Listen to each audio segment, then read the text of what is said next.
Welcome to T-SAT. This is Bhushan Govindula. ఈరోజు మనం తెలంగాణ ఉద్యమంలో భాగంగా తెలంగాణ ఉద్యమంలో ఆత్మహత్యలు అంటున్నాం. మరి ఈ ఆత్మహత్యల పరంపర ఎప్పుడు ప్రారంభమైంది? ముఖ్యంగా గమనిస్తే చరిత్రకారుల ప్రకారం ఈ ఆత్మహత్యలను లోతైన విశ్లేషణ చేయాలి అంటే ఉద్యమాన్ని మనం రెండు భాగాలుగా చేసుకోవాల్సి ఉంటుంది. తొలి దశ ఉద్యమంలో భాగంగా ఎలాంటి ఆత్మహత్యలు జరిగాయి, వాటి యొక్క ప్రాముఖ్యత ఏంటి, మలి దశ ఉద్యమంలో ఉద్యమాల ఆత్మహత్యల ప్రారంభం ఎప్పుడు ప్రారంభమైంది, దాని యొక్క ప్రాముఖ్యత ఏంటి, ఆ అంశాలను మనం గమనిస్తే ఇక్కడ 66 సంవత్సరాల తెలంగాణ ఉద్యమంలో అంటున్నాం. 66 సంవత్సరాల తెలంగాణ ఉద్యమాన్ని గనక గమనిస్తే 6 దశాబ్దాలకు పైగా కొనసాగింది. 1952 నుండి 2014 మధ్య అంటున్నాం. మరి ఈ కాలంలో తెలంగాణ సంబంధించిన తెలంగాణ అంశం పట్ల ప్రజానికాన్ని చైతన్యపరచడంలో భాగంగా ఆందోళనలు నిర్వహించబడ్డాయి. ఈ ఆందోళనలో భాగంగా అనేక మంది విద్యార్థులు, అనేక మంది తెలంగాణ ప్రజానికం తమ జీవితాలని అర్పించడం జరిగింది, ఆత్మార్పణ చేసుకోవడం జరుగుతుంది. ఇక్కడ గమనిస్తే మరి 1952 నుండి 2014 మధ్య తెలంగాణ రాష్ట్ర ఏర్పాటు కోసం ప్రజల సమస్యలను ప్రస్తావించడంలో జరిగిన ఆందోళన నేపథ్యంలో అనేక మంది తమ ప్రాణాలని అర్పించడం జరిగింది. 1952 కేంద్రంగా మరి ఈ ప్రస్థానం ఏ విధంగా ప్రారంభమైంది, ఏ సందర్భంలో ప్రారంభమైంది, ఇది ఇంపార్టెంట్. 1952 అనగానే మనకి ముల్కీ ప్రస్తావన ప్రారంభమవుతుంది. అసలు ఈ ముల్కీ అనేది ఏంటి, ఎప్పుడు ప్రారంభమైంది గమనిస్తే బహుమనీ కాలంలో ప్రారంభమవుతుంది. ప్రారంభమైన ఈ ముల్కీ నిజాం కాలం నాటికి అది ఉద్యమ రూపాన్ని సంతరించుకోవడం జరిగింది. ముఖ్యంగా 5వ నిజాం కాలానికి అది ఉద్యమ రూపాన్ని సంతరించుకుంది. ఆ ఉద్యమం కాస్త 6వ నిజాం కాలం నాటికి, మీర్ మెహబూబ్ అలీ ఖాన్ కాలం నాటికి ఉధృతంగా మారడం జరిగింది. ఈ విషయాన్ని గమనించిన 6వ నిజాం ఏం చేశాడు, 2 ఫర్మానాలను జారీ చేయడం జరుగుతుంది. సాధారణ ఉద్యోగుల జాబితాలను లెక్కించాడు, గెజెటెడ్ ఉద్యోగుల జాబితాలను లెక్కించే ప్రయత్నం చేయడం జరిగింది. అయినప్పటికీ సమస్య చల్లార్చబడలేదు. క్రమంగా తీసుకున్న పరిణామాల నేపథ్యంలో 7వ నిజాం కాలంలో కూడా ఈ ముల్కీ సమస్య అనేది ఉధృత రూపాన్ని సంతరించుకోవడం జరిగింది. మరి 7వ నిజాం ఎవరు, మీర్ ఉస్మాన్ అలీ ఖాన్ అవుతున్నాడు. మరి ఈ ఉస్మాన్ అలీ ఖాన్ 2 ఫర్మానాలు జారీ చేస్తున్నాడు. ఒకటి గమనిస్తే 1919 ఫర్మానా అంటున్నాం, 2 గమనిస్తే 1933 ఫర్మానా అంటున్నాం. ఇలా 2 ఫర్మానాలను జారీ చేశాడు 7వ నిజాం.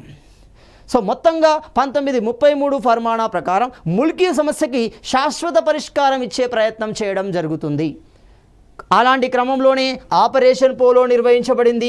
ఎప్పుడు నిర్వహించబడింది, 1948 సెప్టెంబర్. ఎప్పుడు ఉంటుంది ఇక్కడ మనకి 1948లో మనకి ఆపరేషన్ పోలో అనేది నిర్వహించబడడం జరుగుతుంది. తద్వారా మనకేమవుతుంది, హైదరాబాద్ సంస్థానం కాస్త భారతీయ యూనియన్లో విలీనపరచడం జరిగింది. 1952లో ఏం జరుగుతుంది, దేశ చరిత్రలోనే మొట్టమొదటి ఎన్నికలు అనేవి నిర్వహించబడడం జరిగింది. ఎన్నికల సంఘం ద్వారా మొట్టమొదటి ఎన్నికలు నిర్వహించబడ్డాయి. అందుకే ఈ సంవత్సరాన్ని ఈ ఎన్నికలను ఏమంటున్నాం, మొదటి సాధారణ ఎన్నికలు అంటున్నాం.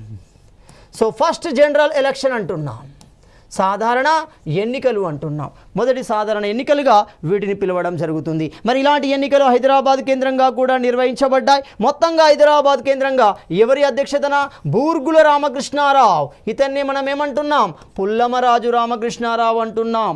సో ఇలాంటి బూర్గుల రామకృష్ణ అధ్యక్షతన ఆనాటి కాంగ్రెస్ ప్రభుత్వాన్ని ఏర్పాటు చేయడం జరుగుతుంది. మరి ఇలాంటి ప్రభుత్వం ఎదుర్కొన్న అతిపెద్ద సమస్య, అతి ముఖ్యమైన సమస్య, మొట్టమొదటి సమస్య ఈ ముల్కీ సమస్య. సో ఏ విధంగానైతే వరంగల్ కేంద్రంగా జరిగిన సంఘటనల నేపథ్యంలో, కారణాల నేపథ్యంలో ఉద్యమం అనేది వరంగల్ కేంద్రంగా ప్రారంభమవుతుంది. విద్యార్థి కార్యాచరణ సమితి బుచ్చయ్య ఆధ్వర్యంలో ఈ ఉద్యమ ప్రస్థానం అనేది ప్రారంభమవుతుంది. క్రమంగా ఈ ఉద్యమ భావజాలం అనేది హైదరాబాదుకు విస్తరించడం జరిగింది. మరి ఇలాంటి క్రమంలోనే మనకి సిటీ కాలేజ్ సంఘటన అనేది జరిగింది. సిటీ కాలేజ్ పత్తర్ఘాట్ కేంద్రంగా జరిగిన సంఘటనే చరిత్రలో మనకి సిటీ కాలేజ్ సంఘటనగా పిలువబడడం జరుగుతుంది. అలాంటి క్రమంలోనే ఆ తెల్లారే మనకి అఫ్జల్గంజ్ సంఘటన అనేది నిర్వహించబడింది. మరి సిటీ కాలేజ్ సంఘటన, అఫ్జల్గంజ్ సంఘటన, మరి ఈ 2 సంఘటనల సందర్భంలో మరి ఈ 2 సంఘటనలు దేనిలో భాగంగా నిర్వహించబడ్డాయి, 1952 ముల్కీ ఉద్యమంలో భాగంగానే ఇవి జరిగాయి. మరి ఇలాంటి సందర్భంలో దాదాపుగా 10కి పైగా తెలంగాణ ప్రజానికం పోలీసుల కాల్పులో మరణించడం జరిగింది. కొన్ని లెక్కల ప్రకారం, కొంత సమాచారం ప్రకారం గమనిస్తే ఈ సాధారణ రోజువారీ కూలీలుగా, ఆటో డ్రైవర్లుగా, వివిధ రకాల వృత్తులు చేసుకునే వ్యక్తులు అన్నారు. కొన్ని దాంట్లో మనకి విద్యార్థులు చనిపోయారన్నారు. మొత్తంగా గమనిస్తే 10కి పైగా ప్రజానికం అనేది పోలీస్ కాల్పులో మరణించారు అనేది వాస్తవం. సో అది మనకి 1952లో జరిగిన పరిణామం. సో ఇలాంటి క్రమంలోనే 1956లో ఏం జరుగుతుంది, 1956 హైదరాబాద్ రాజధానిగా ఆంధ్రప్రదేశ్ అనేది అవతరించడం జరుగుతుంది. ఆనాటి మద్రాసులోని ఆంధ్ర రాష్ట్రం, ఆనాటి హైదరాబాద్లోని తెలంగాణ ప్రాంతాలు, ఈ రెండింటి కలయిక ద్వారా మనకి చరిత్రలోకి కొత్త రాష్ట్రం అనేది మొట్టమొదటి రాష్ట్రంగా మారింది, అది ఆంధ్రప్రదేశ్ అనేది. అలాంటి ఆంధ్రప్రదేశ్ 1969లో అంటే ఉమ్మడి ఆంధ్రప్రదేశ్ అనవచ్చు. ఇంకా క్లియర్గా గమనిస్తే మనకి తొలి తెలంగాణ ఉద్యమం అనేది ప్రారంభించబడింది. దీన్ని మనం ఏమంటున్నాం, తొలి తెలంగాణ ఉద్యమాన్ని మనము జై తెలంగాణ ఉద్యమము అంటున్నాం. సో జై తెలంగాణ ఉద్యమంగా పిలవడం జరుగుతుంది. ఇదే మనకు తొలి తెలంగాణ ఉద్యమం. మరి ఇలాంటి సందర్భంలో జరిగిన పోలీస్ కాల్పుల వలన వివిధ సంఘటనలు, ఆందోళన నేపథ్యంలో పోలీసులు కాల్పులు జరపడం ద్వారా దాదాపుగా 369 మంది విద్యార్థులు, తెలంగాణ ప్రజానికం మరణించడం జరిగింది. అంటే తొలి తెలంగాణ ఉద్యమంలో మరణించిన వారు ఎంత, దాదాపుగా 369 మంది. మరి ఇలాంటి 369 మంది బలిదానాల జ్ఞాపకార్థమే మనకి అమరవీరుల స్తూపము అనేది నిర్మించబడింది. మరి ఇలాంటి అమరవీరుల స్తూపాన్ని నిర్మించింది ఎక్క యాదగిరి అవుతున్నాడు. సో ఎక్క యాదగిరి అంటున్నాం. అంటే ఇప్పుడు అమరవీరుల స్తూపం గమనించగానే 1969 ఉద్యమంలో బలిదానాలు, ఆత్మార్పణ చేసుకున్న వ్యక్తులు, వివిధ రకాల సంఘటనలు మరణించిన వారి యొక్క గుర్తుగా మనం భావించవచ్చు. ఇలాంటి క్రమంలోనే 2009 నవంబర్ 29 అంటున్నాం. ఎప్పుడైతే సుప్రీంకోర్టు నుండి ఫ్రీ జోన్కు సంబంధించిన తీర్పు అనేది వెలువడిందో దాన్ని వ్యతిరేకిస్తూ మనకు సిద్దిపేట ఉద్యోగుల గర్జన అనేది నిర్వహించబడడం జరుగుతుంది. ఎక్కడ, సిద్దిపేట ఉద్యోగుల గర్జన అంటున్నాం. ఉద్యోగుల గర్జన అనేది నిర్వహించబడడం జరుగుతుంది. ఈ సందర్భంలో ప్రకటన ప్రకారం కేసీఆర్ ఆమరణ నిరాహార దీక్షకు వెళ్తున్నాడు. మరి ఇలాంటి సందర్భంలో ఆత్మహత్యల పరంపర మళ్ళీ మలిదశ ఉద్యమంలో ప్రారంభమైంది. అంటే తొలి దశ ఉద్యమంలో ఎక్కడ గమనిస్తున్నాం, 1952లో గమనిస్తున్నాం, 1969లో గమనిస్తున్నాం. మలిదశ ఉద్యమంలో ఎక్కడ గమనిస్తున్నాం, ఏమవుతుంది, ఫ్రీ జోన్ తీర్పు ఇచ్చిన తర్వాత జరిగిన పరిణామంతో మళ్ళీ పరంపర అనేది ప్రారంభించబడడం జరుగుతుంది. ఇక్కడ క్లియర్ గమనిస్తే ఆ 2009 నుండి 2012 మధ్య ఎప్పటివరకు 2012 చివరి నాటికి 2012 డిసెంబర్ నాటికి దాదాపు 885 మంది మరణించారని తెలంగాణలో ఆత్మహత్యలపై ప్రచురించబడిన పుస్తకం వివిధ రకాల నివేదికల ప్రకారం గమనించిన దాదాపు 1000 మంది మరణించారు. మరి దీనికి సంబంధించిన స్పష్టమైన సమాచారం తెలంగాణ మూమెంట్ సూసైడ్ సాక్రిఫైస్ మార్టైర్ అనే పుస్తకం మనకి క్లియర్గా వివరణ ఇవ్వడం జరుగుతుంది. దాదాపు 1000 మంది క్లియర్ గమనిస్తే 885 మంది మరణించారు అనేది. అంటే మొత్తంగా ఈ మరణాలలో అత్యధిక శాతం ఏంది, మొత్తంగా తెలంగాణ ఏర్పాటు జరగాలి, తెలంగాణ ఏర్పాటుపై కేంద్రం అలసత్వం వహించడం, తెలంగాణ ఏర్పాటుపై రాష్ట్రం అలసత్వం వహించడం, తెలంగాణ ఏర్పాటుపై జాతీయ ప్రభుత్వాలు, జాతీయ పార్టీలు అలసత్వం వహించడం, ఇలాంటి నేపథ్యంలో కలత చెందిన విద్యార్థి లోకం, కలత చెందిన తెలంగాణ ప్రజానికం మరణం, ఆత్మహత్యలకు వెళ్ళడం జరిగింది. తమ ప్రాణాలు కోల్పోవడం ద్వారా అయినా తెలంగాణ సిద్ధిస్తుందనే భావనలోకి వెళ్ళారు. అలా దాదాపు 885 మంది మరణించడం జరిగింది. మొత్తంగా మొట్టమొదటి మలిదశ ఉద్యమంలో మరణాన్ని గమనిస్తే మనకు శ్రీకాంతాచారితో ప్రారంభమవుతుంది. మరి ఇలాంటి శ్రీకాంతాచారి కమిటెడ్ టు సూసైడ్ ఎందుకు వెళ్ళాడు, ఆత్మార్పణానికి ఎందుకు వెళ్ళాల్సి వచ్చింది, ఏ సందర్భంలో వెళ్ళాల్సి వచ్చింది గమనిస్తే ఎప్పుడైతే సుప్రీంకోర్టు ఏమవుతుంది హైదరాబాద్ ఫ్రీ జోన్ అనే నిర్ణయాన్ని ప్రకటించిందో ఇలాంటి సందర్భంలోనే 2009 నవంబర్ 29న రంగదాంపల్లి సిద్దిపేట అంటున్నాం. ఎక్కడ, అది సిద్దిపేట అన్నాం. చూడండి, సిద్దిపేట రంగదాంపల్లి సిద్దిపేట రంగదాంపల్లి అంటున్నాం. ఇక్కడ ఆమరణ నిరాహార దీక్ష చేపడతాను అని ప్రకటన చేశాడు. అదే రోజు ఉదయాన్ని అక్కడికి వెళ్ళే ప్రయత్నంలో అతడు అరెస్టు చేయబడి కేసీఆర్ ఎక్కడికి, ఖమ్మం జైలుకు తరలించబడడం జరుగుతుంది. మరి ఇలాంటి నేపథ్యంలో అతని అరెస్టును జీర్ణించుకోలేని ఎవరు, నల్గొండ మోత్కూరుకు సంబంధించిన కాసోజు శ్రీకాంతాచారి అంటున్నాం. కాసోజు శ్రీకాంతాచారి విద్యార్థి. సో డిసెంబర్ 3న కంచన్బాగ్ అపోలో ఆసుపత్రిలో మరణించడం జరుగుతుంది. అంటే అదే రోజున ఎల్బీ నగర్ చౌరస్తాలో మనకు అతడు శరీరంపై పెట్రోల్ పోసుకోవడం జరుగుతుంది. ఎల్బీ నగర్ చౌరస్తా వద్ద శరీరంపై పెట్రోల్ పోసుకొని నిప్పంటించుకోవడం జరిగింది. ఈ సందర్భంలో అతని నోటి నుండి వచ్చిన నినాదమే జై తెలంగాణ అంటున్నాడు. మీడియా సమక్షంలోనే, బహిర్గత సమాజ సమక్షంలోనే తన ఒంటిపై పెట్రోల్ పోసుకొని నిప్పంటించుకోవడం జరిగింది. జై తెలంగాణ నినాదాలు ఇవ్వడం జరుగుతుంది. ఇతనితో కాసోజు శ్రీకాంతాచారి కంచన్బాగ్ అపోలో ఆసుపత్రిలో జాయిన్ కావడం జరిగింది. క్రమంగా డిసెంబర్ 3న మరణించడం జరిగింది. దీంతో మలిదశ ఉద్యమంలో ఆత్మహత్యల యొక్క పరంపర మళ్ళీ ప్రారంభమవుతుంది. ఇక్కడ గమనించారు. 2009 డిసెంబర్ 1వ తేదీన అంటున్నాం. డిసెంబర్ 1వ తేదీన నిజామాబాద్ జిల్లాకు చెందిన కానిస్టేబుల్ కిష్టయ్య అంటున్నాం. అతడు ఆత్మార్పణ చేసుకోవడం జరిగింది. ఇలాంటి సందర్భంలోనే కరీంనగర్ జిల్లాకు చెందిన అశోక్ ఆత్మహత్య చేసుకోవడం జరిగింది. అంటే ఆత్మహత్యల యొక్క పరంపర ప్రారంభమవుతుంది. చూడండి, ఒకటి నిజామాబాద్ జిల్లాకు చెందిన కృష్ణయ్య, కరీంనగర్ జిల్లాకు చెందిన అశోక్ అంటున్నాం. 2009 నవంబర్ 30న మెదక్ జిల్లాకు చెందిన శ్రీకాంత్, వరంగల్ జిల్లాకు చెందిన బూక్య ప్రవీణ్ తెలంగాణ కోసం ఆత్మహత్యలు చేసుకున్నారు. ఆత్మహత్యలు చేసుకునే సందర్భంలో జై తెలంగాణ నినాదాలు ఇవ్వడం జరిగింది. తమదైన నోట్లు రాసి మరణించడం జరిగింది. ఎవరు? ఆత్మహత్య చేసుకున్న వ్యక్తులు. 2010 జనవరి 19వ తేదీన నల్గొండ జిల్లాకు చెందిన వేణుగోపాల్ రెడ్డి ఉస్మానియా యూనివర్సిటీలో ఆత్మహత్య చేసుకున్నాడు. ఆత్మహత్య చేసుకునే సందర్భంలో సూసైడ్ నోటును కూడా రాయడం జరిగింది. తెలంగాణ రాష్ట్ర ఏర్పాటు కోసం తాను ఆత్మహత్యను చేసుకుంటున్నాను అంటే ప్రధానంగా అక్కడ క్లియర్గా కనబడేది ఏంది? తెలంగాణ రాష్ట్ర ఏర్పాటు అనేదే వారి యొక్క ప్రధాన డిమాండ్గా మనకు కనబడుతుంది. 2010 ఫిబ్రవరి 20న సిరిపురం యాదయ్య ఎక్కడ? ఉస్మానియాకు సంబంధించిన ఎన్సీసీ గేటు వద్ద ఒంటిపై కిరోసిన్ పోసుకొని నిప్పంటించుకోవడం జరిగింది. జై తెలంగాణ నినాదాన్ని ఇవ్వడం జరిగింది. ప్రజానికం చూస్తుండగానే అంటే ఉద్యమం ఉధృతమవుతుంది. చూడండి, 2010 ఫిబ్రవరి 20 అంటే అప్పటికే మనకేమవుతుంది? జేఏసీ అనేది ఏర్పాటు చేయబడుతుంది. ఎప్పుడు మనకి? 2009 డిసెంబర్ 24. ఏ రోజు అవుతుంది? గురువారము అవుతుంది. చూడండి, ఆ రోజున మనకు కన్వీనర్ ఎవరు? Kodandaram. Co convener Mallepally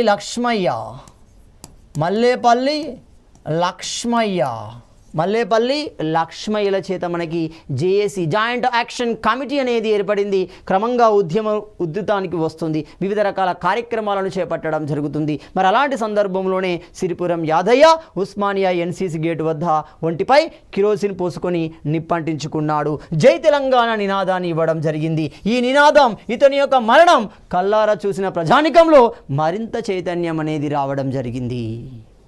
so విద్యార్థి లోకంలో, తెలంగాణ ప్రజానికంలో తెలంగాణ రాష్ట్ర ఏర్పాటు అనేది ఖచ్చితంగా జరగాలి అనే భావన మరింత బలంగా వెళ్ళిపోయింది. నిజామాబాద్ జిల్లాకు చెందిన డి శ్రీనివాస్ ఇక్కడ క్లియర్గా గమనిస్తే, ఉప ఎన్నికల సందర్భంలో ఓడిపోతే తన ప్రాణాలు మైసమ్మ తల్లికి అర్పిస్తానని మెదక్ జిల్లాకు చెందిన ఇషాన్ రెడ్డి మొక్కుకోవడం జరుగుతుంది. తన మొక్కును తీర్చినందుకు గాను మైసమ్మ తల్లి దేవాలయం ముందు ఆత్మార్పణ చేసుకున్నాడు. ఎప్పుడు ఆత్మార్పణ చేసుకున్నాడు? గమనిస్తే 2010 జూలై 31వ తేదీన ఆత్మార్పణ చేసుకోవడం జరిగింది. అంటే ఇషాన్ రెడ్డి మరణానికి కారణం ఏంటి అంటే డి శ్రీనివాస్ ఓడిపోతే, ఖచ్చితంగా ఓడిపోయాడు కాబట్టి తను మైసమ్మ తల్లి గుడి ముందు ఆత్మార్పణ చేసుకోవడం జరిగింది. 2011 ఫిబ్రవరి 15న తెలంగాణ రాష్ట్ర ఏర్పాటు కోసం ఆత్మహత్య యత్నం చేసిన వరంగల్ జిల్లాకు చెందిన వికలాంగుడు చీరబోయిన కనకయ్య, ఇక్కడ గమనించాలి, చీరబోయిన కనకయ్య మరణించడం జరుగుతుంది. ఇలాంటి క్రమంలోనే 2011 జూలై 20న మొయినాబాద్కు చెందిన ఆదిరెడ్డి ఢిల్లీలో పార్లమెంటు దగ్గర శాస్త్రీ భవన్ ముందు ఆత్మహత్య చేసుకోవడం జరిగింది. తెలంగాణ రాష్ట్ర ఏర్పాటుకు సంబంధించిన వెంటనే చర్యలు తీసుకోవాలని నినాదించడం జరిగింది. ప్రభుత్వంపై ఒత్తిడి పెంచే ప్రయత్నం చేశాడు. ప్రజానికం, జాతీయ ప్రభుత్వాలు, జాతీయ మీడియా చూస్తుండగానే తన ఆత్మార్పణ చేసుకోవడం జరిగింది. 2012 మార్చి 24వ తేదీన అంటే క్రమంగా చూడండి 2009 నుండి ప్రారంభమైన ఈ మలిదశ ఆత్మార్పణాల ప్రస్థానం క్రమక్రమంగా కొనసాగుతూనే ఉంది. 2012 మార్చి 24న వరంగల్ జిల్లాకు చెందిన లూనావత్ భోజ్యా నాయక్ హనుమకొండలోని పబ్లిక్ గార్డెన్లో పెట్రోల్ పోసుకొని నిప్పంటించుకోవడం జరిగింది. రైట్, భోజ్యా నాయక్ ఈ సమయంలో అతడిచ్చిన నినాదాన్ని కనుక గమనిస్తే ఐ వాంట్ తెలంగాణ, జై తెలంగాణ అనే నినాదాలు ఇవ్వడం జరిగింది. ఈ నినాదాలు ప్రజానికంలో మరింత ఆలోచనను రేకెత్తించాయి, మరింత చైతన్యాన్ని కలిగించడం జరిగింది. 2012 మార్చి 28న బీజేపీ కార్యకర్త అయిన సిరిపురం శ్రీకాంత్ హైదరాబాద్లో ఆత్మహత్య చేసుకున్నాడు. జై తెలంగాణ నినాదాన్ని ఇవ్వడం జరిగింది. ఇక్కడ ఒక విషయాన్ని మనం గమనించాలి. ఈ ఆత్మహత్యల పరంపర సందర్భంలో ప్రతి వ్యక్తి తెలంగాణ రాష్ట్ర ఏర్పాటునే కోరుకున్నాడు. దానికోసమే తన ప్రాణాలను సైతం లెక్క చేయకుండా ఆత్మార్పణ చేసుకోవడం జరిగింది. ఆ సందర్భంలో ప్రతి వ్యక్తి యొక్క నోటి నుండి వచ్చిన నినాదం జై తెలంగాణ అవుతుంది. సో మరి అలాంటి జై తెలంగాణ నినాదంతో సిరిపురం శ్రీకాంత్ కూడా మరణించడం జరిగింది. 2012 సెప్టెంబర్ 30న జేఏసీ నిర్వహించిన సాగరహారం కార్యక్రమంలో పాల్గొన్న గుడి రాజిరెడ్డి కరీంనగర్ జిల్లాకు చెందినవాడు అంటున్నాం, పాల్గొన్నాడు. రైట్, పోలీసులు ఉపయోగించిన బాష్పవాయు కారణంగా తీవ్రంగా గాయాల పాలయ్యాడు. క్రమంగా అతడు 2012 అక్టోబర్ 25న మరణించడం జరిగింది. ఉద్యమంలో పాల్గొన్నాడు. లాఠీ దెబ్బలకి పోలీసు యొక్క తూటాలకి కూడా ఎదురొడ్డి ఉద్యమంలోకి ఆ కార్యక్రమంలోకి పాల్గొన్నాడు. ఆ సందర్భంలో జరిగిన గలాట సందర్భంలో తూటాలకి బలైపోయాడు. ఎవరు మనకి రైట్ రాజిరెడ్డి అంటున్నాం. అదే క్రమంలో తెలంగాణ రాష్ట్రం కోసం ఆత్మహత్య చేసుకున్న తొలి ఇక్కడ గమనిస్తే, ఇక్కడ ఎగ్జామినర్ పాయింట్ ఆఫ్ వ్యూ గమనిస్తే ఇక్కడి ఫోకస్ అయ్యే అవకాశం ఉంటుంది. చూడండి, తొలి అనే పదం నుండి అవకాశం ఉంటుంది. ఎక్కడ అంటే గమనిస్తే తెలంగాణ రాష్ట్రం కోసం ఆత్మహత్య చేసుకున్న తొలి న్యాయవాది అంటున్నాం. ఎవరా న్యాయవాది? దేవేందర్ రెడ్డి చరిత్రలో కనబడుతున్నారు. అంటే పూర్తి సమాచారం మనకున్న సమాచారం ప్రకారం గమనిస్తే మొట్టమొదటి తొలి న్యాయవాదిగా దేవేందర్ రెడ్డి ఆత్మార్పణ చేసుకోవడం జరిగింది. అదేవిధంగా తొలి తెలంగాణ ఉద్యమ సందర్భంలో మరణించిన మొట్టమొదటి వ్యక్తి శంకర్ కనబడుతున్నాడు. అదేవిధంగా మలిదశ తెలంగాణ ఉద్యమంలో మరణించిన మొదటి వ్యక్తిగా మనకి కాసోజు శ్రీకాంతాచారి కనబడుతున్నాడు. ఉద్యమంలో మరణించిన తొలి వికలాంగుడుగా మనకు చీరబోయిన కనకయ్య మనకి కనబడడం జరుగుతుంది. ఉద్యమంలో మరణించిన మొదటి కానిస్టేబుల్గా కిష్టయ్య కనబడడం జరుగుతుంది. ఇలా తొలి అనే పదాల మీద ఫోకస్ చేసే అవకాశం ఉంటుంది. ఇక్కడ ఏ విధంగా అడగవచ్చు క్వశ్చన్ క్లియర్గా గమనిస్తే, తెలంగాణ ఉద్యమ సందర్భంలో ఆత్మార్పణాలకు సంబంధించి సరైన అంశాలను ఎంచుకోండి అలా అడిగే అవకాశం ఉంటుంది. కాబట్టి తొలి న్యాయవాది అయితే దేవేందర్ రెడ్డి, తొలి తెలంగాణ ఉద్యమం అయితే శంకర్, మలి తెలంగాణ ఉద్యమం అయితే కాసోజు శ్రీకాంతాచారి, మొదటి వికలాంగుడు అయితే చీరబోయిన కనకయ్య, కానిస్టేబుల్ అయితే కిష్టయ్యగా పిలుస్తున్నారు. సో అవినాష్ అనే వ్యక్తి టీ న్యూస్ ఛానల్కు తన మరణ వాంగ్మూలాన్ని కూడా ఈ విధంగా రాశాడు.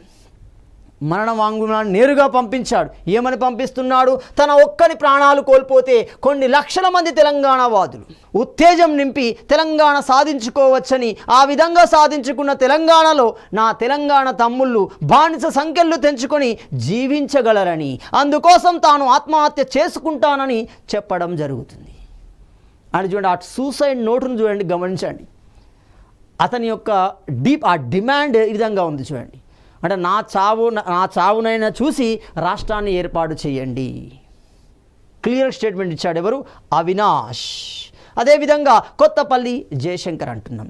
ఈ విధంగా మనకు ఆత్మార్పణల యొక్క ప్రస్థానం మనకి తొలి తెలంగాణ ఉద్యమంలో, మలి తెలంగాణ ఉద్యమంలో ఉంటున్నాయి. మరి ఇలాంటి ఉద్యమాన్ని నిర్మించడంలో అనేక మంది తోడ్పాటు అందించారు. తెలంగాణ ఉద్యమ భావజాలాన్ని నింపడంలో, పునర్నిర్మించడంలో క్రియాశీలక పాత్ర పోషించిన వ్యక్తుల్లో మొదటి వ్యక్తి మనకి కొత్తపల్లి జయశంకర్, ప్రొఫెసర్ కొత్తపల్లి జయశంకర్ అంటున్నాం. మరి ఇలాంటి కొత్తపల్లి జయశంకర్ ఏ ప్రాంతానికి సంబంధించిన వ్యక్తి? ఆత్మకూర్, వరంగల్ జిల్లా, ఉమ్మడి వరంగల్ జిల్లా ఆత్మకూరులోని అక్కంపేట గ్రామంలో జన్మించారు. ఎవరు? ప్రొఫెసర్ కొత్తపల్లి జయశంకర్ అంటున్నాం. ఉద్యోగరీత్యా గమనిస్తే వివిధ హోదాలలో పనిచేయడం జరుగుతుంది. మొట్టమొదటి హోదాను కనుక గమనిస్తే సికేఎం కాలేజ్ ప్రిన్సిపల్గా పనిచేశాడు. సికేఎం కాలేజీ ప్రిన్సిపల్గా పనిచేయడం జరిగింది. కాలక్రమంలో వరంగల్ కాకతీయ యూనివర్సిటీ వైస్ ఛాన్సలర్గా కూడా విధులు నిర్వహించడం జరిగింది మన కొత్తపల్లి జయశంకర్. తెలంగాణ సిద్ధాంతకర్తగా పిలువబడుతున్నాడు. The father of Telangana ideology in Telangana ఎవరు? కొత్తపల్లి ప్రొఫెసర్ జయశంకర్. ఇతడు ఒక విద్యావేత్తగానే కాకుండా ఒక రచయితగా కూడా కనపడుతున్నాడు. తెలంగాణ సమస్యలని ప్రస్తావిస్తూ అనేక వ్యాస సంకలనాలను, అనేక రచనలు కూడా చేయడం జరిగింది. అలాంటి రచనలో అతి ముఖ్యమైన రచన గమనిస్తే తెలంగాణ రాష్ట్రం ఒక డిమాండ్ అంటున్నాం. ఎందుకు ఆ డిమాండ్ ఉంది దాన్ని వివరించే ప్రయత్నం చేశాడు. సో ఏ విధమైన వివక్షతలని, ఏ విధమైన దోపిడీని ఎదుర్కొంటుంది, వీటికి పరిష్కారం రాష్ట్రం ఏర్పాటే, అది చెప్తున్నాడు. తెలంగాణ రాష్ట్రం ఒక డిమాండ్ అంటున్నాడు. రెండోది తల్లడిల్లుతున్న తెలంగాణ అన్నాడు. ఎందుకు? ఇలాంటి సమస్యల్లో నీరు, నిధులు, నియామకాల సమస్యలలో అది తల్లడిల్లుతున్న తెలంగాణ అంటున్నా. తెలంగాణలో ఏం జరుగుతుంది అంటున్నాడు. తెలంగాణలో ఏం జరుగుతుంది అన్నాడు. తెలంగాణ రాష్ట్ర ఏర్పాటుపై విస్తృత అంగీకారం, నిజానిజాలు అంటున్నాడు. వాస్తవాలు ఏంటి, అపోహలు ఏంటి, ఇలాంటి వాటికి సమాధానం ఇచ్చే ప్రయత్నం చేశాడు మన ప్రొఫెసర్ జయశంకర్ తనదైన పుస్తకాల ద్వారా. సో ఇతని యొక్క ఆత్మకథను కనుక గమనిస్తే ఒడవని ముచ్చట్లు అంటున్నాం. ప్రొఫెసర్ జయశంకర్ యొక్క ఆత్మకథ ఒడవని ముచ్చట్లు. దీన్ని రాసింది కొంపల్లి వెంకట్ గౌడ్. చాలా సందర్భాల్లో అడిగారు ప్రశ్న, మళ్ళీ సంధించే అవకాశం ఉంటుంది. కానీ సంధించేటప్పుడు ప్రొఫెసర్ జయశంకర్ పూర్తి జీవితాన్ని సంధించే అవకాశం ఉంటుంది. క్రింది వాణిలో ప్రొఫెసర్ జయశంకర్కు సంబంధించిన సరైన అంశాలను ఎంచుకోండి, అలా అడిగే అవకాశం ఉంటుంది. అతని జననం నుండి మరణం వరకు అడిగే అవకాశం ఉంటుంది. సో మనకి 2011 జూన్ 21న మరణించడం జరుగుతుంది. ఇతని యొక్క ఖనన ప్రక్రియలు హనుమకొండ పద్మాక్షి ఆలయ సమీపంలో నిర్వహించబడ్డాయి. తెలంగాణ సిద్ధాంతకర్తగా మనకు పిలువబడుతున్నాడు. అలాంటి కోవలో మరొక వ్యక్తి ప్రొఫెసర్ కోదండరాం అంటున్నాం. మరి ప్రొఫెసర్ కోదండరాం యొక్క అసలు పేరు ముద్దసాని కోదండ రామిరెడ్డి అంటున్నాం. ముద్దసాని కోదండ రామిరెడ్డి అనేది ప్రొఫెసర్ కోదండరాం. వృత్తిరీత్యా ఒక అధ్యాపకుడు. మరి ఏ రంగానికి సంబంధించిన అధ్యాపకుడు అంటే ఇతడు మంచిర్యాల ప్రాంతానికి చెందినవాడు. ఇతడు పొలిటికల్ సైన్స్ అధ్యాపకుడుగా ఉండడం జరుగుతుంది. రాజనీతి శాస్త్రం, పొలిటికల్ సైన్స్ అధ్యాపకుడుగా ఉండడం జరుగుతుంది. అంతేకాకుండా తెలంగాణ విద్యావంతుల వేదిక 2004లో ఏర్పడడంలో ఇతడు క్రియాశీలకంగా వ్యవహరించాడు ప్రొఫెసర్ కోదండరాం. ఒక విద్యావేత్తగా కాకుండా ఒక రచయితగా కూడా తనదైన పాత్రను పోషించాడు. మరి ఎలాంటి గ్రంథాలు రాశాడు గమనిస్తే తెలంగాణ రాష్ట్రోద్యమం గ్రంథాన్ని రాసింది ఎవరు? ప్రొఫెసర్ కోదండరాం అవుతారు. ప్రొఫెసర్ కోదండరాం తెలంగాణ రాష్ట్రోద్యమం గ్రంథాన్ని రాయడం జరుగుతుంది. అంతేకాకుండా జేఏసీ చైర్మన్గా కూడా పనిచేశాడు. ఎప్పుడు ఏర్పడింది ఇది? 2009లో ఏర్పడుతుంది. డిసెంబర్ 24న ఏర్పడుతుంది.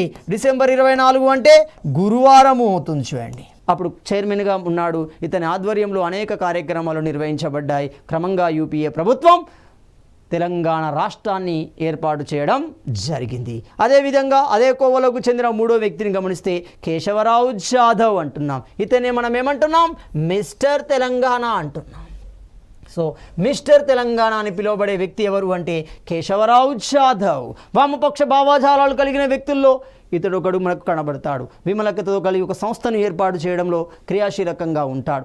అది సమీకరణ దశలో భాగంగా అనేక సంస్థలు, ఆ సంస్థ కార్యక్రమాల్లో కూడా ప్రొఫెసర్ కేశవరావు జాదవ్ కూడా తన వంతు పాత్రను పోషించాడు. ఇతన్ని మనము మిస్టర్ తెలంగాణ అంటున్నాం. సో ఉన్నత పాఠశాలలో చదువుతున్న సమయంలోనే తెహజీబ్ను ఏర్పాటు చేయడం జరిగింది. ఇతడు సంపూర్ణ తెలంగాణ ప్రజా సమితిని కూడా ఏర్పాటు చేశాడు.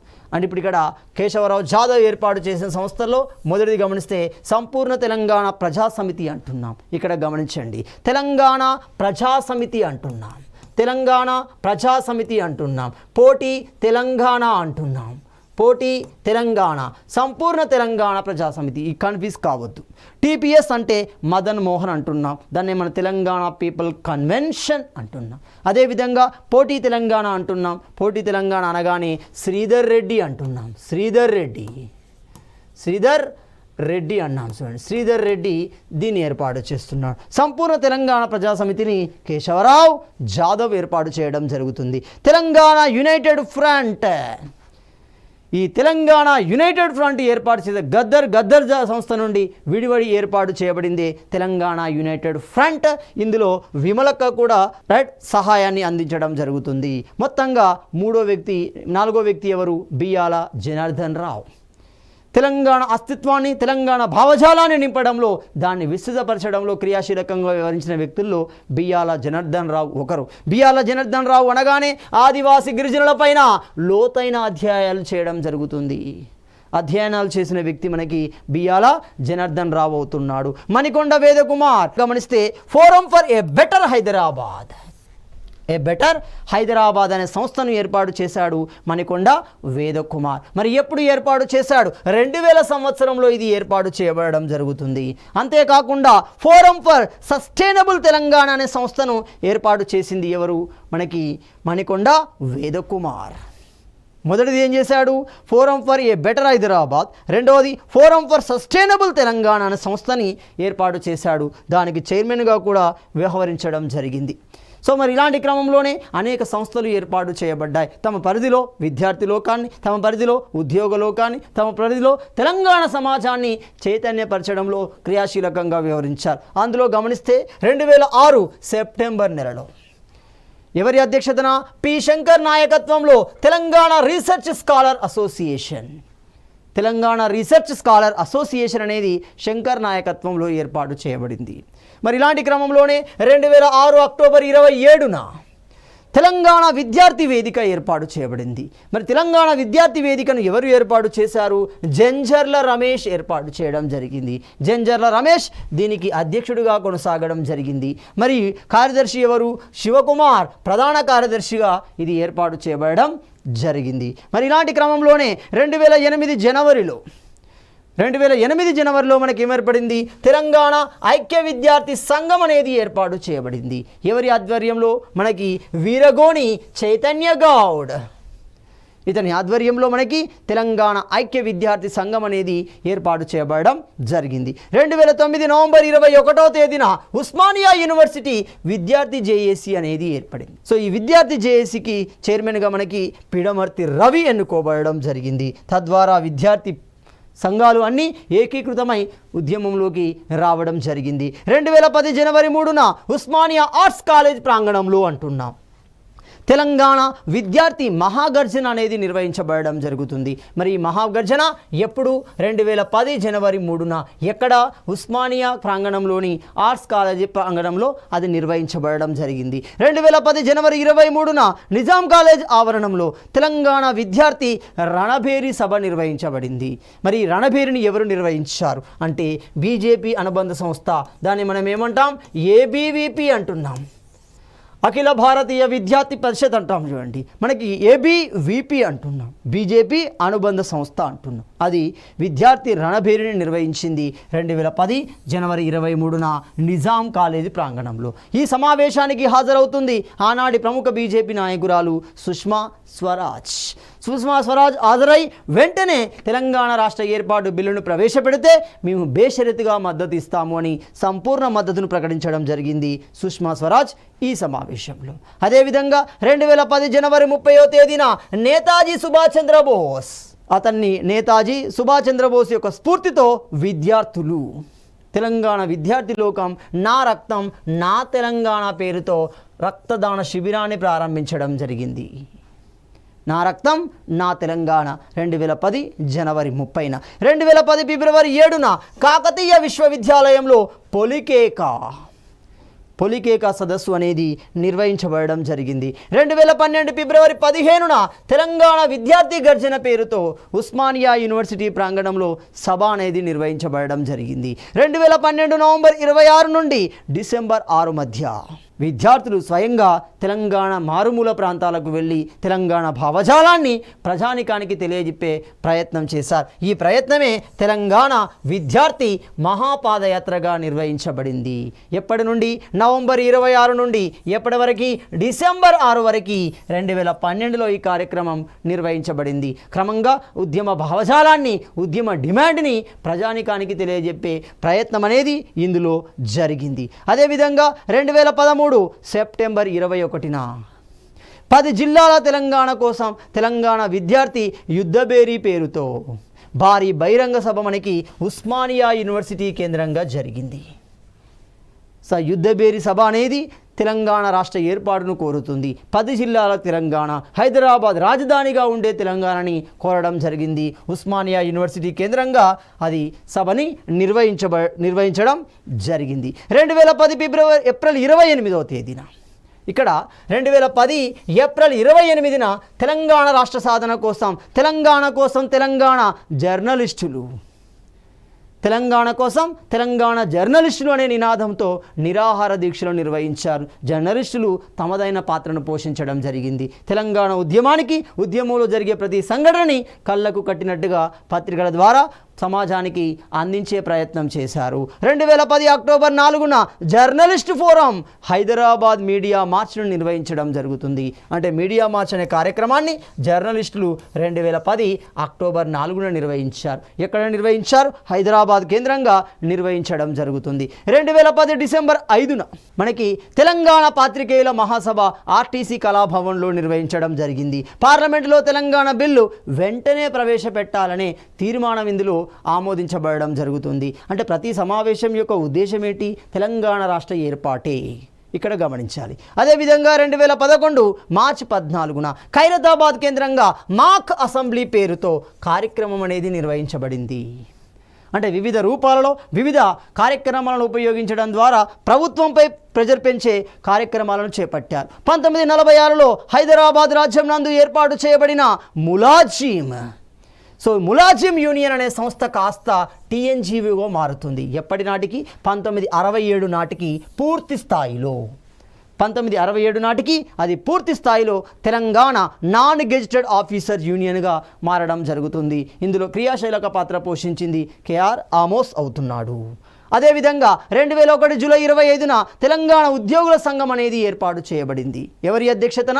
మనకి విఠల్ అధ్యక్షతన ఏర్పాటు చేయబడింది. తెలంగాణ ప్రభుత్వ వైద్యుల సంఘం డాక్టర్ రమేష్ ఆధ్వర్యంలో ఏర్పాటు చేయబడింది. Doctor of Telangana doctor Narsaiah Goud ఆధ్వర్యంలో, సురేష్ చంద్ర ఆధ్వర్యంలో ఏర్పాటు చేయబడింది. అంటే సమాజానికి సంబంధించిన వివిధ వర్గాలు జేఏసీలను ఏర్పాటు చేసి తెలంగాణ రాష్ట్ర ఏర్పాటులో తమదైన పాత్రను పోషించారు. ఆ క్రమంలోనే ఆత్మార్పణలు జరిగాయి. ఆ క్రమంలోనే వివిధ వర్గాలు జేఏసీల ద్వారా ఉద్యమంలోకి రావడం జరిగింది. మొత్తంగా 2014 జూన్ 2న తెలంగాణ రాష్ట్రం అనేది సిద్ధించడంలో వీరి పాత్ర అమోఘమని చెప్పవచ్చు. తదుపరి అంశాన్ని మనము తదుపరి వీడియోలో చర్చించుకుందాం.